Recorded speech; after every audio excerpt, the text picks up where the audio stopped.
আসসালামু আলাইকুম, welcome back to Shima's delicious cooking. আবারও চলে এলাম খুবই মজার আর মুখে লেগে থাকার মতো রেসিপি নিয়ে। সামনে আসছে শবে বরাত, রমজান আর ঈদ। আজকে আমি আপনাদের একটা ঈদ স্পেশাল রেসিপি তৈরি করে দেখাবো। চাইলে আপনারা রমজান বা শবে বরাতেও এই মজার রেসিপিটি তৈরি করতে পারেন। গাজরের হালুয়া তো অনেকেই খেয়েছেন, কিন্তু গাজরের সেমাই কি কখনো বানিয়ে খেয়েছেন? না খেয়ে থাকলে আমার রেসিপি দেখে আজই বানিয়ে খেয়ে দেখুন, কত মজার। এটা গাজরের হালুয়াকেও হার মানাবে। এটা দেখতে যেমন সুন্দর, খেতেও অসম্ভব মজার, আর তৈরি করা খুবই সহজ।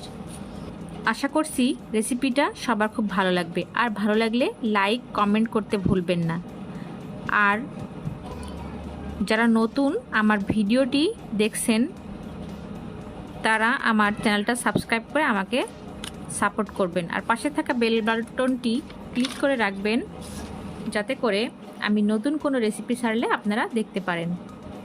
গাজরের পায়েস তৈরি করার জন্য আমি এখানে 4টি গাজর ভালো করে ধুয়ে ছুলে নিয়েছি। এবার এটাকে আমি চিকন গ্রেটারের সাহায্যে গ্রেট করে নিচ্ছি। খুবই চিকন গ্রেটার দিয়ে গ্রেট করবেন, যাতে দেখতে কিছুটা সেমাইয়ের মতো লাগে। 4টি গাজর গ্রেট করার পর আমার প্রায় 2 কাপের মতো গাজর হয়েছে। প্রথমে চুলায় মিডিয়াম আর লো হিটে একটা প্যান গরম করে নিয়েছি। এবার প্যানের মধ্যে দিয়ে দিচ্ছি 3 টেবিল চামচ গাওয়া ঘি। আপনারা চাইলে সাধারণ রান্নার সয়াবিন তেলও ব্যবহার করতে পারেন। সেমাই তৈরি করার জন্য আমি এখানে কিছু কিশমিশ, কাজু, পেস্তা বাদাম আর এলাচ আর দারুচিনি নিয়েছি।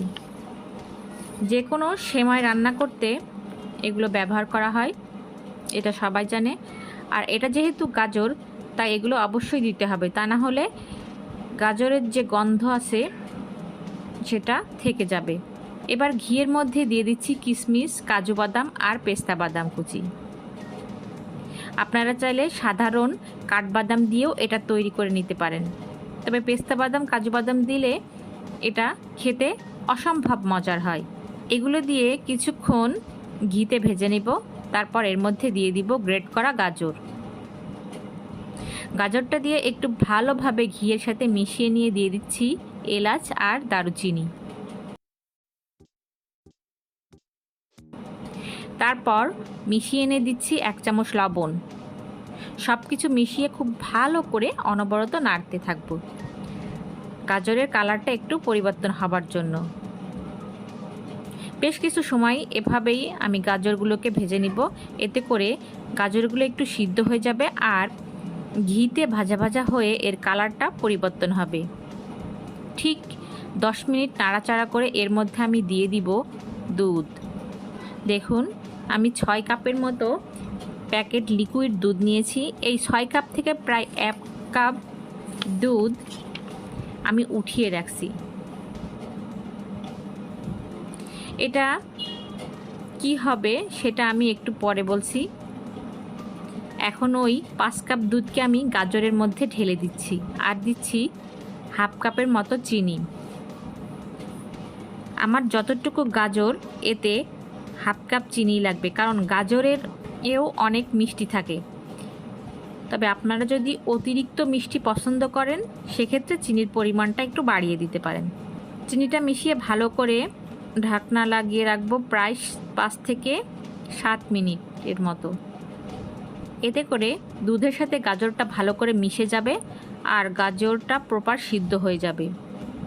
এবার ওই যে 1 কাপ দুধ আমি উঠিয়ে রেখেছিলাম, এখন ওই 1 কাপ দুধে আমি ঢেলে দিচ্ছি 1 টেবিল চামচ চাউলের গুঁড়া। এটাকে আমি সেমাইয়ে ব্যবহার করব। এই চাউলের গুঁড়া গুলানো দুধটা দিলে সেমাইয়ের ঘনত্বটা ঠিক হবে আর খেতেও বেশ ভালো লাগবে, তা না হলে গাজরের সাথে দুধের মিশ্রণটা ছাড়া ছাড়া লাগবে। প্রায় 5 থেকে 7 মিনিট পর ঢাকনা উঠিয়ে একটু নেড়ে চেড়ে চেক করে নিয়েছি গাজরটা সিদ্ধ হয়েছে কিনা। একেবারেই পারফেক্ট। এবার এর মধ্যে দিয়ে দিব গুলে রাখা চাউলের দুধটা। এটা দেওয়ার পর 2 থেকে 3 মিনিট একটু নেড়ে চেড়ে নিব, বেশি জাল করার প্রয়োজন নেই।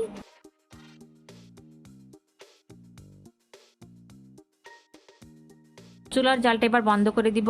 ব্যাস রেডি আমার মজার গাজরের সেমাই।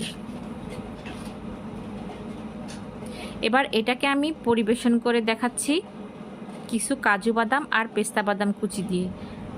আপনারাও আপনাদের ইচ্ছে মতো সাজিয়ে অতিথিদের সামনে পরিবেশন করুন। যে কোনো নিমন্ত্রিত অতিথি একবার মুখে দিলে বারবারই খেতে চাইবে। এটা এতটাই মজার যে কোনো অনুষ্ঠান বা অতিথি আপ্যায়নে সমানভাবে চলে।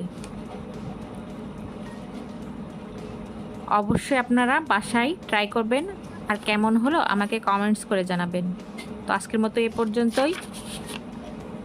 সবাই ভালো থাকবেন। আল্লাহ হাফেজ।